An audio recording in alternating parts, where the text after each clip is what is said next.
ಅದು ಲಕ್ಷ್ಮೀಪುರ ಎನ್ನುವ ಒಂದು ಸುಂದರ ಹಳ್ಳಿ.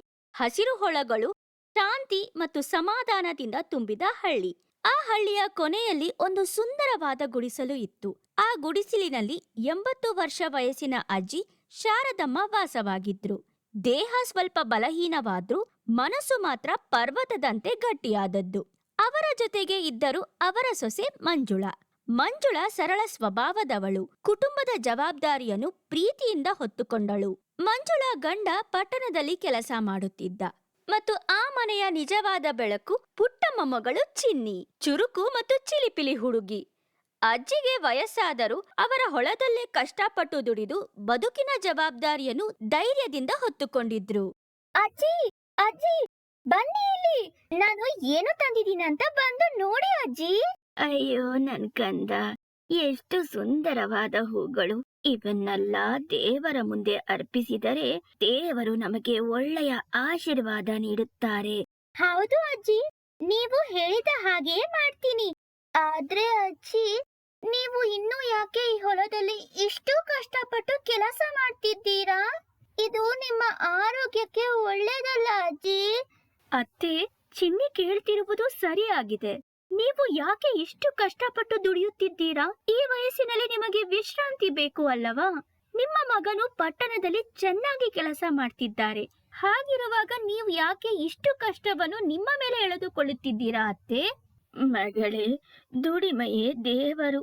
ಮಗ ಪಟ್ಟಣದಲ್ಲಿದ್ರೂ ಈ ಮಣ್ಣಿನ ಋಣ ನನ್ ಮೇಲಿದೆ. ಕೈ ಕಾಲು ಚೆನ್ನಾಗಿದ್ದಾಗ ಪರರ ಮುಂದೆ ಕೈ ಚಾಚಬಾರದು. 4 ಜನರಿಗೆ ಊಟ ನೀಡಬೇಕು ಎಂಬುದು ನನ್ನ ಆಸೆ. ಕಷ್ಟಪಟ್ರೆ ಅಲ್ವಾ ಆ ಅನ್ನಕ್ಕೆ ರುಚಿ ಸಿಗೋದು. ನೀನು ಬಂದ ಮೇಲೆ ಈ ಮನೆಗೆ ಹೊಸ ಬೆಳಕು ಬಂದಿದೆ. ಈಗ ನನಗೆ ಈ ಕೆಲಸ ಕಷ್ಟ ಅನಿಸ್ತಿಲ್ಲ, ಖುಷಿ ಕೊಡುತ್ತಿದೆ. ಈ ಹೊಲ, ಈ ತೋಟ, ಇದೇ ನನ್ನ ಪ್ರಿಯ ಜಾಗ. ಇಲ್ಲಿ ಕೆಲಸ ಮಾಡಿದ್ರೆ ದೇಹಕ್ಕೂ ಮನಸ್ಸಿಗೂ ಸಂತೋಷ ಸಿಗುತ್ತೆ. ಆದ್ದರಿಂದ ಇಲ್ಲಿ ದುಡಿಯುವಾಗ ನನಗೆ ಯಾವ ರೀತಿಯ ಕಷ್ಟವೂ ಅನಿಸ್ತಿಲ್ಲ ಮಗಳೇ. ಸರಿ ಅತ್ತೆ, ನಿಮ್ಮ ಇಚ್ಛೆಯಂತೆಯೇ ಆಗಲಿ.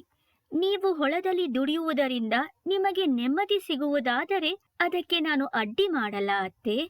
ಅಜ್ಜಿ, ನಾನು ದೊಡ್ಡವಳಾದ್ಮೇಲೆ ನಿಮ್ಗೆ ಯಾವುದೇ ಕೆಲಸ ಮಾಡಕ್ಕೂ ಬಿಡಲ್ಲ. ಅಯ್ಯೋ ನನ್ ಬಂಗಾರಿ, ಈ ಅಜ್ಜಿಯ ಮೇಲೆ ನಿನಗೆ ಇಷ್ಟು ಪ್ರೀತಿ ಇದೆಯೇ? ನನಗೆ ತುಂಬಾ ಖುಷಿ ಆಗ್ತಿದೆ. ನಿನ್ನ ಮುಖ ನೋಡಿದ್ರೆ ಸಾಕು, ನನ್ನ ಹೃದಯ ತುಂಬಿ ಹೋಗುತ್ತದೆ ಮಗು. ಹೀಗೆ ಶಾರದಮ್ಮ ತಮ್ಮ ಕುಟುಂಬದ ಜೊತೆ ಪ್ರೀತಿ, ಸಂತೋಷ ಮತ್ತು ಹೊಂದಾಣಿಕೆಯಿಂದ ತಮ್ಮ ಜೀವನವನ್ನು ಸಾಗಿಸುತ್ತಿದ್ದರು.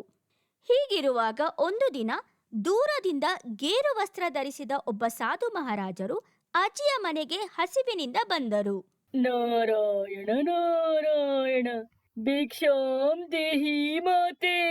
ಅಮ್ಮ, ಯಾರಾದರೂ ಮನೆಯಲ್ಲಿ ಇದ್ದೀರಾ? ಸ್ವಲ್ಪ ಆಹಾರ ಕೊಡ್ತೀರಾ? ನಾನು 3 ದಿನಗಳಿಂದ ಏನು ತಿನ್ಲಿಲ್ಲ. ಅಯ್ಯೋ ಸ್ವಾಮಿ, ಬನ್ನಿ ಬನ್ನಿ, ದಯವಿಟ್ಟು ಮನೆಯೊಳಗ್ ಬನ್ನಿ. ಇವತ್ತು ನಮ್ಮ ಮನೆ ನಿಮ್ಮಿಂದ ಪುಣ್ಯವಾಯ್ತು. ಹಸಿದು ಬಂದವರಿಗೆ ಇಲ್ಲ ಎಂದು ಹೇಳುವ ಪದ್ಧತಿ ನಮ್ದಲ್ಲ. ದಯವಿಟ್ಟು ಬಂದು ಕುಳಿತುಕೊಳ್ಳಿ. ಅಮ್ಮ, ಈ ಕಾಲದಲ್ಲಿ ಅಪರಿಚಿತರನ್ನು ಕಂಡ್ರೆ ಬಾಗಿಲು ಹಾಕಿಕೊಳ್ಳುವರೇ ಹೆಚ್ಚು.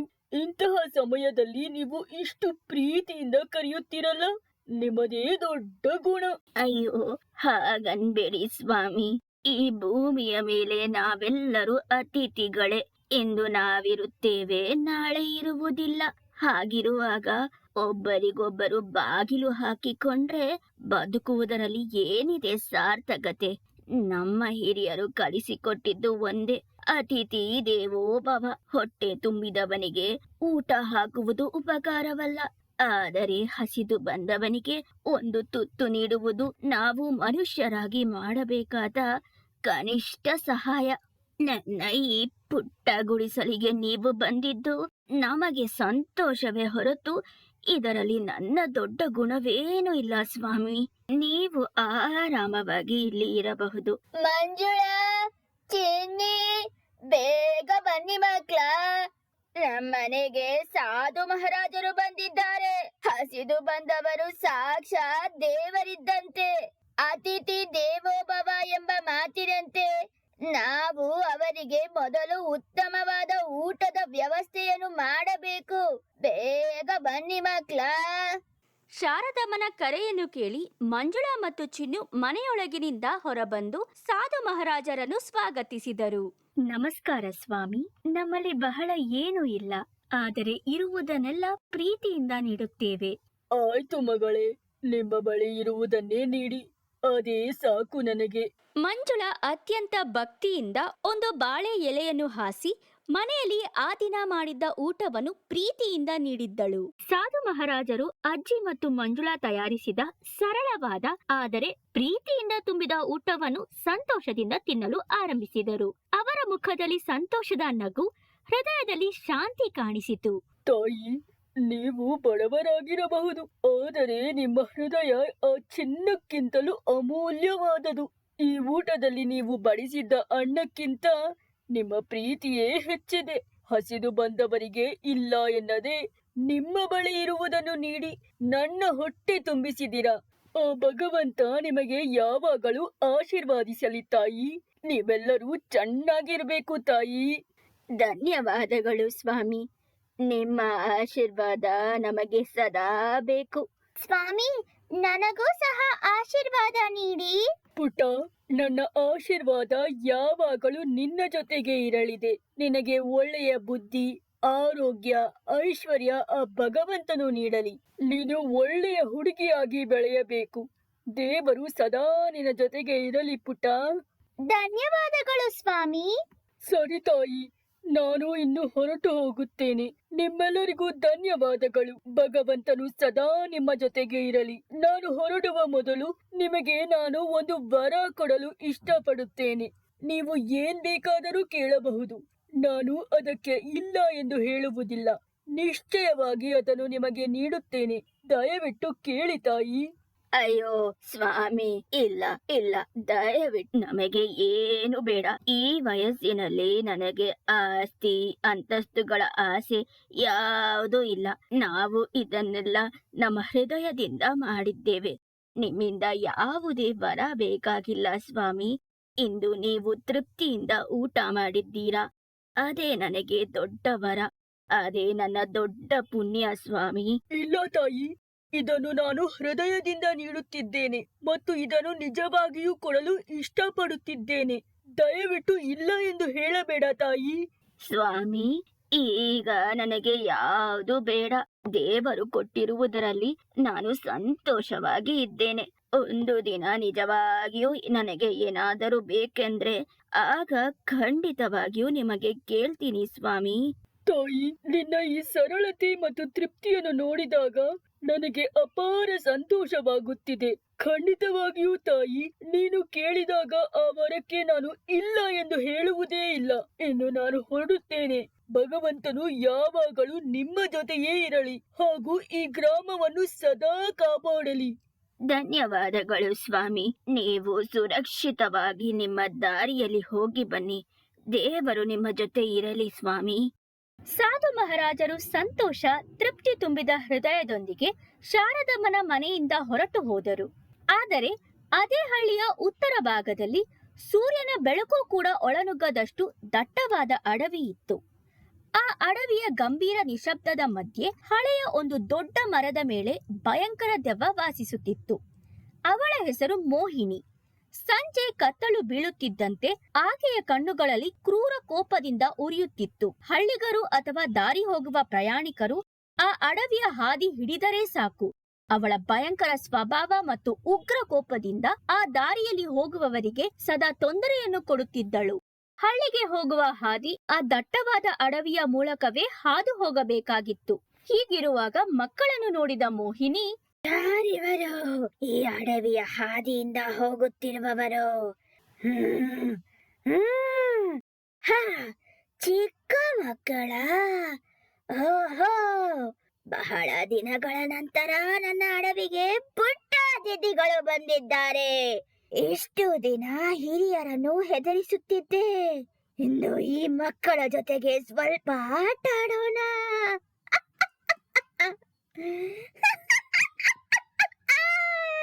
ಏಯ್ ಪುಟ್ಟ ಮಕ್ಕಳೇ, ನಿಂತುಕೊಳ್ಳಿ. ಯಾರ್ ನೀವು? ಇಷ್ಟು ಧೈರ್ಯ ನಿಮಗೆ? ಇದು ನನ್ನ ಅಡವಿ, ಇದು ನನ್ನ ಸಾಮ್ರಾಜ್ಯ. ಈ ಅಡವಿಯ ಪ್ರತಿಯೊಂದು ಮರವು ನನ್ನ ಮಾತ್ ಕೇಳುತ್ತೆ. ಅಯ್ಯೋ ಅಯ್ಯೋ ದೇವಕ್ಕ, ನಾವು ಬರೀ ಪುಟ್ಟ ಮಕ್ಕಳು. ಶಾಲೆಯನ್ನು ಮುಗಿಸಿ ಮನೆಗೆ ತಡವಾಗ್ಬಿಡ್ತು, ಅದಕ್ಕೆ ಈ ದಾರಿಯಲ್ಲಿ ಬಂದೆವು. ನೀವು ನಮ್ಮನ್ನು ಏನು ಮಾಡ್ಬೇಡಿ, ನಮ್ಮ ಅಪ್ಪ ಅಮ್ಮ ಮನೆಯಲ್ಲಿ ನಮ್ಗಾಗಿ ಕಾಯ್ತಾ ಇರ್ತಾರೆ. ಅಲ್ಲ, ನಮ್ಮನ್ನು ಬಿಟ್ಬಿಡಿ, ನಮ್ಮ ಹತ್ರ ಏನೂ ಇಲ್ಲ. ನೋಡಿ ಮಕ್ಳ, ನಿಮ್ಮನ್ನು ನಾನು ಅಷ್ಟು ಸುಲಭವಾಗಿ ಬಿಡಲ್ಲ. ನನಗೆ ಭಾರಿ ಹಸಿವಾಗಿದೆ, ತಿನ್ನಲು ಏನಾದ್ರೂ ಕೊಟ್ರೆ ನಾನು ನಿಮ್ಮನ್ನು ಬಿಡ್ತೀನಿ, ಇಲ್ಲ ಅಂದ್ರೆ ನಾನು ನಿಮ್ಮನ್ನು ಸುಮ್ನೆ ಬಿಡಲ್ಲ. ದೇವಕ್ಕ, ದಯವಿಟ್ಟು ಹಾಗೆಲ್ಲ ಹೇಳ್ಬೇಡಿ, ನಾವು ಖಂಡಿತವಾಗಿಯೂ ನಾಳೆ ತಗೊಂಡ್ಬರ್ತೀವಿ. ನೀವು ನಮ್ಮನ್ನು ಬಿಟ್ಬಿಡಿ. ಸರಿ, ನೀವು ಚಿಕ್ಕ ಮಕ್ಕಳಾಗಿರುವುದರಿಂದ ನಿಮ್ಮನ್ನು ಬಿಡ್ತೀನಿ. ನಾಳೆ ನೀವು ನನಗೆ ಆಹಾರ ತಂದ್ಕೊಟ್ಟಿಲ್ಲ ಅಂದ್ರೆ ನೀವು ನನ್ನ ಸೇವಕರು, ಅದನ್ನು ಮರೆಯಬೇಡಿ. ಮೋಹಿನಿ ಮಕ್ಕಳಿಗೆ ಎಚ್ಚರಿಕೆ ನೀಡಿ ಅವರನ್ನು ಮನೆಗೆ ಕಳುಹಿಸಿತು. ಮಕ್ಕಳು ಭಯದಿಂದಲೇ ಅಡವಿಯ ಹಾದಿಯ ಮೂಲಕ ಮನೆ ಕಡೆಗೆ ಹೊರಟು ಹೋದರು. ಆ ಮಕ್ಕಳಲ್ಲಿ ಒಬ್ಬ ಚಿಕ್ಕ ಹುಡುಗಿ ಅಳುತ್ತಾ ನೇರವಾಗಿ ತನ್ನ ಮನೆಗೆ ಓಡಿ ಹೋದಳು. ಅಲ್ಲಿ ತನ್ನ ಅಮ್ಮನಾದ ಸೀತಮ್ಮನನ್ನು ನೋಡಿ, ಏನಾಯ್ತು ಮಗಳೇ, ಯಾಕೆ ಅಳ್ತಿದ್ದೀಯಾ? ಅಮ್ಮ ಅಮ್ಮ, ಅಡವಿಯಲ್ಲಿ ಒಂದು ಒಂದು ದೆವ್ವ ಭಯಂಕರವಾಗಿ ಇದೆ ಅಮ್ಮ. ಅದಕ್ಕೆ ಊಟ ಕೊಟ್ಟಿಲ್ಲ ಅಂದ್ರೆ ನಾವು ಅದಕ್ಕೆ ಸೇವಕರಾಗ್ಬೇಕು ಅಂತ ಹೇಳಿತ್ತು ಅಮ್ಮ. ನನಗೆ ತುಂಬಾ ಭಯ ಆಗ್ತಿದೆ ಅಮ್ಮ. ಏನು, ದೆವ್ವನ? ಓ ದೇವರೇ, ಇದು ಎಂತ ಕಾಲ ಬಂತು. ನೀನ್ ಅಲ್ಬೇಡ ಕಂದ, ಅಮ್ಮ ನಾನಿದ್ದೀನಿ, ನಾನ್ ನೋಡ್ಕೋತೀನಿ. ಆ ದೆವ್ವಕ್ಕೆ ಒಂದು ಒಳ್ಳೆಯ ಪಾಠ ಕಳಿಸೋಣ. ನೀನ್ ಅಲ್ಬೇಡ ಕಂದ, ಅಲ್ಬೇಡ. ಈ ಸುದ್ದಿ ಹಳ್ಳಿಯ ಎಲ್ಲಾ ಕಡೆ ಹರಡಿತು. ಹಳ್ಳಿಯ ಜನರು ಒಟ್ಟಾಗಿ ಸೇರಿ ಸೀತಮ್ಮನ ಮನೆಗೆ ಸಮೀಪಿಸಿದರು. ಈ ಸಮಸ್ಯೆಗೆ ಪರಿಹಾರ ಕಂಡುಹಿಡಿಯಲು ಅವರು ಒಂದುಗೂಡಿದರು. ಸೀತಕ್ಕ, ಏನಕ್ಕ ಇದು ನಮ್ಮ ಹಳ್ಳಿಗೆ ಬಂದಿರೋ ಒಂದ್ ದೊಡ್ಡ ತಲೆನೋವು. ಕಾಡ್ನಲ್ಲಿರುವ ಮೋಹಿನಿ ದೆವ್ವ ನಮ್ಮ ಮಕ್ಕಳಿಗೆ ಹಿಂಸೆ ಕೊಡ್ತಿದೆ. ಏನಕ್ಕ ಮಾಡೋದು? ಹೌದು ಸೀತಕ್ಕ, ನಾನು ಕೇಳಿದ್ದೆ. ರಾತ್ರಿ ಆ ದಾರಿಯಲ್ಲಿ ಭಯಂಕರ ಶಬ್ದ ಬರ್ತಿದೆ ಅಕ್ಕ. ಈಗ ಏನ್ ಮಾಡೋಣ? ನಮ್ ಮಕ್ಕಳು ಆ ದಾರಿಯಲ್ಲಿ ಶಾಲೆಗೆ ಹೋಗುತ್ತಾರೆ. ಯಾರಾದ್ರೂ ಸಹಾಯ ಮಾಡ್ಲೇಬೇಕು, ಇಲ್ಲ ಅಂದ್ರೆ ನಮ್ಮ ಮಕ್ಕಳಿಗೆ ತುಂಬಾ ಕಷ್ಟವಾಗುತ್ತದೆ. ಸರಿ ಸರಿ, ಎಲ್ಲರೂ ಸ್ವಲ್ಪ ನಿಧಾನವಾಗಿರಿ. ನಮ್ಮ ಊರಿನ ಶಾರದಮ್ಮ ಅಜ್ಜಿಯ ಬಳಿ ಹೋಗೋಣ, ಅವರು ನಮಗೆ ಸಹಾಯ ಮಾಡಬಹುದು. ಆಕೆ ತುಂಬಾ ಧೈರ್ಯವಂತಳು, ಭಯ ಪಡುವವಳಲ್ಲ. ಹೌದು, ನಿಜ. ನಾಳೆ ಬೆಳಗ್ಗೆ ನಾವು ಅವರನ್ನು ಭೇಟಿ ಮಾಡೋಣ. ಅವರು ಖಂಡಿತವಾಗಿಯೂ ನಮಗೆ ಪರಿಹಾರ ನೀಡ್ತಾರೆ. ಹಳ್ಳಿಯ ಜನರೆಲ್ಲರೂ ಮರುದಿನ ಬೆಳಿಗ್ಗೆಯೇ ಶಾರದಮ್ಮನ ಮನೆಯ ಕಡೆ ಹೊರಟು ಹೋದರು. ಅವರ ಮನೆಯನ್ನು ತಲುಪಿದ ನಂತರ, ನಮಸ್ಕಾರ ಶಾರದಮ್ಮವರೇ, ನಾವು ಇವತ್ತು ನಿಮ್ಮ ಬಳಿ ಒಂದು ಸಹಾಯ ಕೇಳಿ ಬಂದಿದ್ದೇವೆ. ನಿಮಗೆ ಗೊತ್ತಿರೋ ಹಾಗೆ ಆ ಕಾಡಿನಲ್ಲಿ ಆ ಮೋಹಿನಿ ದೆವ್ವ ನಮಗೆ ತೊಂದರೆ ನೀಡ್ತಿದೆ. ಅದಲ್ಲದೆ ಮಕ್ಕಳು ಇದರಿಂದ ತುಂಬಾ ಭಯಪಟ್ಟಿದ್ದಾರೆ. ನೀವು ಹೇಗಾದರೂ ಸಹಾಯ ಮಾಡಬೇಕು ಅಮ್ಮ, ನಾವು ನಿಮ್ಮನ್ನಷ್ಟೇ ನಂಬಿದ್ದೇವೆ. ಹೌದು ಶಾರದಮ್ಮ, ಇನ್ನ ಸುಮ್ನೆ ಅಲ್ಲ ಇರಕ್ಕಾಗಲ್ಲ. ಆ ದೆವ್ವಕ್ಕೆ ಏನಾದ್ರೂ ಮಾಡ್ಲೇಬೇಕು, ಇಲ್ಲ ಅಂದ್ರೆ ಅದಕ್ಕೆ ಚೆನ್ನಾಗಿ ಹೊಡೆದು ಅಡವಿಯಿಂದ ಓಡಿಸ್ಬಿಡೋಣ ಅಷ್ಟೇ. ಆವಾಗ್ಲೇ ನಮ್ಮ ಊರಿಗೆ ನೆಮ್ಮದಿ ಸಿಗೋದು. ದಯವಿಟ್ಟು ಎಲ್ಲರೂ ಸ್ವಲ್ಪ ತಾಳ್ಮೆ ಇಟ್ಟುಕೊಳ್ಳಿ. ಆ ದೆವ್ವದ ಬಗ್ಗೆ ನಾನು ಕೇಳಿದ್ದೇನೆ. ಅದು ತುಂಬಾ ಕೆಟ್ಟದ್ದು, ಜನರನ್ನು ಭಯ ಪಡಿಸುತ್ತಿದೆ. ಆದರೆ ನಾವು ಅದಕ್ಕೆ ಹಾನಿ ಮಾಡೋದು ಬೇಡ. ದಯವಿಟ್ಟು ನಿಮ್ಮ ಮಕ್ಕಳನ್ನು ಜಾಗ್ರತೆಯಿಂದ ನೋಡಿಕೊಳ್ಳಿ. ನಾನು ನಿಮ್ ಜೊತೆ ಇದ್ದೇನೆ, ಸಹಾಯ ಮಾಡಲು ಇಲ್ಲೇ ಇದ್ದೇನೆ. ಭಯ ಪಡಬೇಡಿ. ಆದರೆ ಒಂದು ವಿನಂತಿ, ಆ ದೆವ್ವಕ್ಕೆ ಯಾವುದೇ ಹಾನಿ ಮಾಡಬೇಡಿ. ಯಾರನ್ನು ಹಾನಿ ಮಾಡುವ ಹಕ್ಕು ನಮಗಿಲ್ಲ. ಈ ಭೂಮಿಯಲ್ಲಿ ಬದುಕುವ ಹಕ್ಕು ಪ್ರತಿಯೊಂದು ಜೀವಿಗೂ ಇದೆ. ನಾನು ಸ್ವತಃ ಅದರ ಬಳಿ ನಾಳೆ ಹೋಗುತ್ತೇನೆ. ನಿಮಗೆ ಒಳ್ಳೆಯ ಸುದ್ದಿಯನ್ನು ನೀಡುತ್ತೇನೆ. ಅಮ್ಮ, ನಿಮ್ಮ ಧೈರ್ಯ ನಮಗೆ ಭರವಸೆ ಕೊಡ್ತಿದೆ. ನಾವು ಅದಕ್ಕೆ ಯಾವುದೇ ರೀತಿಯ ಅಪಾಯ ಮಾಡೋದಿಲ್ಲ. ನಿಮ್ಮ ಮೇಲೆ ನಮಗೆ ಪೂರ್ಣ ನಂಬಿಕೆ ಇದೆ. ನಿಮ್ಮಿಂದ ನಮಗೆ ಒಳ್ಳೆಯ ಸುದ್ದಿ ಬರುತ್ತದೆ ಅನ್ನೋ ವಿಶ್ವಾಸ ನಮ್ಮಲ್ಲಿದೆ. ಸರಿ ಅಮ್ಮ, ನಾವು ಈಗ ಹೊರಡುತ್ತೇವೆ. ದೇವರು ನಿಮ್ಮ ಜೊತೆಗೆ ಇರಲಿ. ಶಾರದಮ್ಮನ ಮಾತು ಕೇಳಿ ಮನಸ್ಸು ಹಗುರಾದ ಹಳ್ಳಿಯ ಜನರು ಆಕೆಯ ಮನೆಯಿಂದ ಶಾಂತವಾಗಿ ಹೊರಟು ಹೋದರು. ಅತ್ತೆ, ಇದು ಅಪಾಯಕಾರಿ ವಿಷಯ. ಚಿಂತೆ ಮಾಡಬೇಡ ಮಗಳೇ, ಹಳ್ಳಿಯ ಜನರು ನನ್ನ ಮೇಲೆ ನಂಬಿಕೆ ಇಟ್ಟಿದ್ದಾರೆ. ಅದರಲ್ಲೂ ಮಕ್ಕಳಿಗೆ ತೊಂದರೆ ಆಗ್ತಿದೆ ಅನ್ನೋದು ನನಗೆ ಇನ್ನೂ ನೋವು ಕೊಡ್ತಿದೆ. ಅವರಿಗೆ ಸಹಾಯ ಮಾಡೋದು ನನ್ನ ಕರ್ತವ್ಯ. ನೀನು ಭಯ ಪಡಬೇಡ ಮಗಳೇ, ನಾನು ಎಲ್ಲವನ್ನೂ ನೋಡಿಕೊಳ್ಳುತ್ತೇನೆ. ದುರದೃಷ್ಟವಾಗಿ ಆ ರಾತ್ರಿ ಅಡುಗೆಗೆ ಬೇಕಾದ ಮರದ ಕಟ್ಟೆಗಳು ಖಾಲಿಯಾಗಿದ್ದವು. ಮಂಜುಳಾಗೆ ತುಂಬಾ ಕಷ್ಟವಾಯಿತು. ಅಡುಗೆಗೆ ಬೇಕಾದ ಮರ ಕಟ್ಟೆಗಳು ಎಲ್ಲವೂ ಖಾಲಿಯಾಗಿದೆ. ಈಗ ನಾವ್ ಏನ್ ಮಾಡೋದು ಅತ್ತೆ? ಭಯ ಪಡಬೇಡ ಮಂಜುಳಾ, ನಾನು ಮರದ ಕಟ್ಟೆಗಳನ್ನು ತಗೊಂಡ್ ಬರ್ತೀನಿ. ಈ ಸಮಯದಲ್ಲಿ ದಯವಿಟ್ಟು ಬೇಡ, ಅಡವಿಯಲ್ಲಿ ಆ ದೆವ್ವ ಇರುತ್ತೆ ಅತ್ತೆ, ನೀವು ಹೋಗ್ಬೇಡಿ. ಅಯ್ಯೋ ಮಂಜುಳಾ, ಯಾಕೆ ಇಷ್ಟು ಭಯ ಪಡ್ತಿದೀಯಾ? ನಾವು ಮರದ ಕಟ್ಟೆಗಳನ್ನು ತರದೇ ಇದ್ದರೆ ಊಟ ಮಾಡಲು ಕಷ್ಟವಾಗುತ್ತದೆ. ನಾನು ಈಗಲೇ ಹೋಗ್ತೀನಿ. ಭಯದಿಂದ ನಿಂತ್ರೆ ಏನೂ ಆಗುವುದಿಲ್ಲ. ದೇವರು ನನ್ನ ಜೊತೆ ಇದ್ದಾರೆ. ನಾನು ಬೇಗ ಹೋಗಿ ಬೇಗನೆ ವಾಪಸ್ ಬರುತ್ತೇನೆ. ಇನ್ನು ನನ್ನ ಚಿನ್ನಿ ಪುಟ್ಟ ಮಗಳು ಉಪವಾಸದಿಂದ ಅವಳು ನಿದ್ದೆ ಹೇಗೆ ಮಾಡ್ತಾಳೆ? ನೀನು ಚಿಂತಿಸಬೇಡ. ನನಗೆ ಸ್ವಲ್ಪ ಹಣ್ಣುಗಳನ್ನು ಕೊಡು. ಅವುಗಳನ್ನು ಹಸಿವಿನಿಂದ ಇರುವ ಆ ದೆವ್ವಕ್ಕೆ ನಾನು ನೀಡುತ್ತೇನೆ. ಅಜ್ಜಿ, ನಾನು ನಿಮ್ ಜೊತೆ ಬರ್ತೀನಿ ಅಜ್ಜಿ. ನಿಮ್ಮನ್ ಬಿಟ್ಟು ನನಗೆ ಇರಕ್ಕೆ ಆಗಲ್ಲ ಅಜ್ಜಿ. ಅಯ್ಯೋ ನನ್ ಕಂದ, ಬೇಡ ಪುಟ್ಟಿ, ನೀನು ನಿನ್ನ ಅಮ್ಮನ ಜೊತೆ ಇರು. ನೋಡು, ಅಮ್ಮ ಒಬ್ಬಂಟಿ ಆಗಿರ್ತಾರೆ. ಅವಳನ್ನು ನೀನು ನೋಡ್ಕೊಳ್ಬೇಕಲ್ವಾ? ಅದು ಈ ರಾತ್ರಿಯ ಸಮಯದಲ್ಲಿ ನನ್ ಜೊತೆ ಬರುವುದು ಒಳ್ಳೆಯದಲ್ಲ.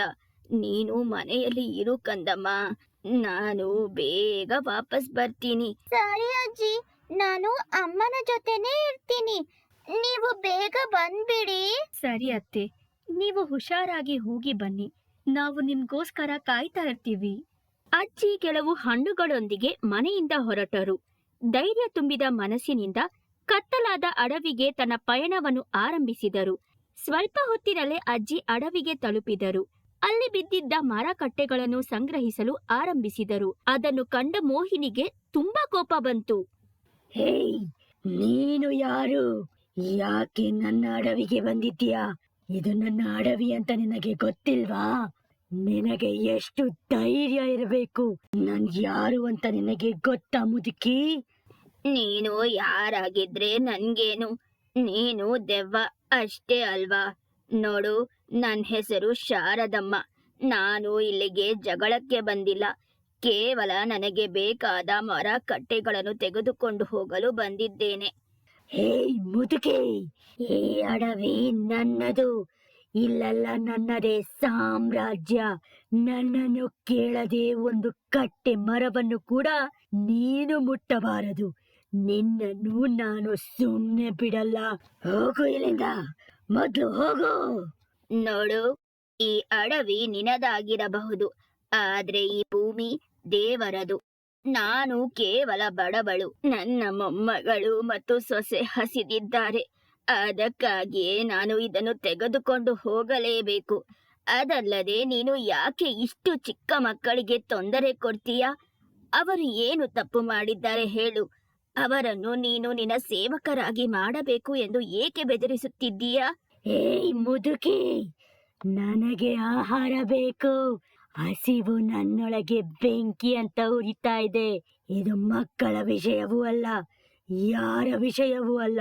ಯಾರು ನನಗೆ ಆಹಾರ ಕೊಡಲ್ವೋ ಅವರು ನನ್ನ ಸೇವಕರಾಗ್ಬೇಕು. ಈಗ ಹೇಳು, ನನ್ನ ಆಹಾರ ಎಲ್ಲಿದೆ? ನನಗೆ ಕೊಡು, ಈಗಲೇ ಕೊಡು. ಸರಿ, ಕೋಪ ಮಾಡ್ಕೊಳ್ಬೇಡ.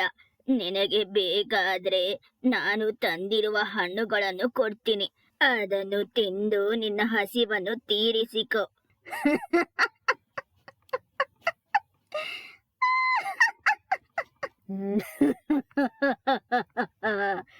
ಏ ಮುದುಕಿ, ನಿನಗೆ ಬುದ್ಧಿ ಇಲ್ವಾ? ನಾನು ದೆವ್ವ, ನೀನು ಕೊಡೋ ಹಣ್ಣಲ್ಲ ನಾನ್ ತಿನ್ಬೇಕಾ? ಅದೆಲ್ಲ ನನಗೆ ಬೇಕಿಲ್ಲ. ನನಗೆ ಮಾಂಸ ಬೇಕು. ಕೊಡು ಕೊಡು ನನಗೆ. ಇಲ್ಲದಿದ್ದರೆ ನೀನು ನನ್ನ ಸೇವಕಿ ಆಗ್ಬೇಕು. ನೋಡು ಮೋಹಿನಿ, ನನ್ನ ಹತ್ರ ಇರೋದು ಇದೆ. ನಿನ್ನ ಬೆದರಿಕೆಗಳಿಗೆ ನಾನ್ ಭಯ ಪಡೋದಿಲ್ಲ. ನಿನಗೆ ಬೇಕಾದ್ರೆ ತಿನ್ನು, ಇಲ್ಲದಿದ್ದರೆ ಇಲ್ಲಿಂದ ಹೊರಟು ಹೋಗು. ನನಗೆ ಬೇರೆ ಕೆಲ್ಸ ಇದೆ ಮಾಡಕ್ಕೆ. ಶಾರದಮ್ಮನ ಮಾತುಗಳನ್ನು ಕೇಳಿ ಮೋಹಿನಿ ಕೋಪದಿಂದ ಆಕೆಯನ್ನು ಹೊಡೆಯಲು ಮುಂದಾದಳು. ಆ ಸಮಯದಲ್ಲಿ ಇದ್ದಕ್ಕಿದ್ದ ಹಾಗೆ ಸಾಧು ಮಹಾರಾಜರು ಅಡವಿಗೆ ಬರುತ್ತಿರುವುದನ್ನು ನೋಡಿ ಮೋಹಿನಿ ಭಯಪಟ್ಟು ಅಚಾನಕವಾಗಿ ಶಾರದಮ್ಮನ ಹಿಂದೆ ನಿಂತುಕೊಂಡಳು. ಶಾರದಮ್ಮಗೆ ಆಶ್ಚರ್ಯವಾಯಿತು. ಮೋಹಿನಿ ಏಕೆ ಇಂತಹ ವರ್ತನೆ ತೋರಿಸುತ್ತಿದ್ದಾಳೆ ಎಂಬುದು ಅವರಿಗೆ ಅರ್ಥವಾಗುತ್ತಿರಲಿಲ್ಲ. ಏಯ್ ಮೋಹಿನಿ, ನೀನು ಇನ್ನೂ ಬದಲಾಗಲಿಲ್ವಾ? ನಿನಗೆ ಇಷ್ಟು ಧೈರ್ಯ ಇದೆಯಾ? ಎಲ್ಲರನ್ನು ಭಯಪಡಿಸುತ್ತಿದ್ದೀಯಾ? ಈ ವಯಸ್ಸಾದ ಅಜ್ಜಿಯನ್ನು ಕೂಡ ಹೊಡೆಯುತ್ತಿದ್ದೀಯಾ? ನಾನು ನಿನಗೆ ಶಾಪ ನೀಡಿದರೂ ನೀನು ಇನ್ನೂ ಬದಲಾಗಲಿಲ್ವಾ? ನಿನ್ನನ್ನು ನಾನು ಸುಮ್ಮನೆ ಬಿಡಲ್ಲ. ಇನ್ನೊಂದು ಶಾಪವನ್ನು ಕೊಡ್ತೀನಿ ನೋಡು. ಈ ಸಲ ಅದು ನಿನ್ನನ್ನು ಖಂಡಿತ ಬದಲಾಯಿಸುತ್ತದೆ. ತಗೋ. ಓ, ಕ್ಷಮಿಸಿ ಕ್ಷಮಿಸಿ, ದಯವಿಟ್ಟು ಬಿಟ್ಬಿಡಿ. ಇದು ನನ್ನ ತಪ್ಪು. ನಾನು ಬದಲಾಗ್ತೀನಿ. ಈಗ ಸ್ಪಷ್ಟವಾಗಿ ಗೊತ್ತಿದೆ ನಾನು ತಪ್ಪು ಮಾಡಿದ್ದೇನೆ. ಸಾಧು ಮಹಾರಾಜರೇ, ಇನ್ನು ಮುಂದೆ ತಪ್ಪು ಮಾಡುವುದಿಲ್ಲ. ದಯವಿಟ್ಟು ನನ್ನನ್ನು ಕ್ಷಮಿಸಿ ಕ್ಷಮಿಸಿ. ಸಾಧು ಮಹಾರಾಜರೇ, ದಯವಿಟ್ಟು ಮೋಹಿನಿಯ ಮೇಲೆ ಶಾಪವನ್ನು ಹಾರಿಸಬೇಡಿ. ನಿಮ್ಮನ್ನು ಕೈ ಮುಗಿದು ಕೇಳಿಕೊಳ್ಳುತ್ತೇನೆ. ಅಮ್ಮ, ನಿಮಗೆ ಈ ದೆವ್ವದ ಅಸಲಿ ರೂಪದ ಬಗ್ಗೆ ಇನ್ನೂ ಸಂಪೂರ್ಣವಾಗಿ ತಿಳಿದಿಲ್ಲ. ಈಗ ಇವಳಿಗೆ ತಕ್ಕ ಶಿಕ್ಷೆ ನೀಡುವ ಸಮಯ ಬಂದಿದೆ. ಇವಳನ್ನು ಹೀಗೆಯೇ ಬಿಟ್ರೆ ಮುಂದೊಂದು ದಿನ ನಮ್ಮ ಕುಟುಂಬಕ್ಕೆ ಮಾತ್ರವಲ್ಲದೆ ಇಡೀ ಹಳ್ಳಿಗೆ ದೊಡ್ಡ ವಿಪತ್ತು ತರುತ್ತಾಳೆ. ದಯವಿಟ್ಟು ನನ್ನನ್ನು ತಡೆಯಬೇಡಿ ಅಮ್ಮ. ಸಾಧು ಮಹಾರಾಜರೇ, ನನಗೆ 1 ನಿಮಿಷ ನೀಡಿ. ನಾನು ಈಕೆಯ ಜೊತೆಗೆ ಶಾಂತವಾಗಿ ಮಾತನಾಡಲು ಬಯಸುತ್ತೇನೆ. ಮಗಳೇ, ನೀನು ಯಾಕೆ ಇಂತಹ ರೀತಿಯಲ್ಲಿ ಎಲ್ಲರಿಗೂ ತೊಂದರೆ ಕೊಡ್ತಿದ್ದೀಯಾ? ಈ ಭೂಮಿ, ಈ ಅಡವಿ ಎಲ್ಲರಿಗೂ ಸ್ವಂತ. ಆದರೆ ನೀನು ಯಾಕೆ ಈ ರೀತಿಯ ವರ್ತನೆ ಮಾಡುತ್ತಿದ್ದೀಯಾ? ನನಗೆ ಅರ್ಥವಾಗುತ್ತಿಲ್ಲ. ಹೇಳು ಹೇಳು ಮಗಳೇ. ನಾನು ಶ್ರೀಮಂತ ಹುಡುಗಿಯಾಗಿದ್ದೆ. ನನ್ನ ಜೀವನದಲ್ಲಿ ಯಾವುದೇ ಕಷ್ಟಗಳಿರಲಿಲ್ಲ. ಆದರೆ ಒಂದು ಅಪಘಾತದಲ್ಲಿ ನನ್ನ ಪೋಷಕರು ತೀರಿ ಹೋದ್ರು. ಆ ದಿನದಿಂದ ನಾನು ಸಂಪೂರ್ಣ ಒಂಟಿಯಾಗಿದ್ದೆ. ನನ್ನ ಬಳಿ ಇದ್ದ ಆಸ್ತಿ ಎಲ್ಲವೂ ಹೋಯ್ತು. ನನ್ನನ್ನು ಅರ್ಥ ಮಾಡಿಕೊಳ್ಳುವವರು ಯಾರೂ ಇರಲಿಲ್ಲ. ಎಲ್ಲರೂ ನನ್ನನ್ನು ನೋಡಿ ನಕ್ಕರು, ನನ್ನನ್ನು ಕೈ ಬಿಟ್ಟರು. ಆದ್ದರಿಂದ ನಾನು ಒಬ್ಬಂಟಿಯಾಗಿ ಬದುಕಲು ಶುರು ಮಾಡಿದೆ. ಒಂದು ದಿನ ಈ ಸಾಧು ಮಹಾರಾಜರು ಪ್ರಾರ್ಥನೆ ಮಾಡುತ್ತಿದ್ದಾಗ ನಾನು ಅವರ ಪ್ರಾರ್ಥನೆಯನ್ನು ಅಡ್ಡಪಡಿಸಿದೆ.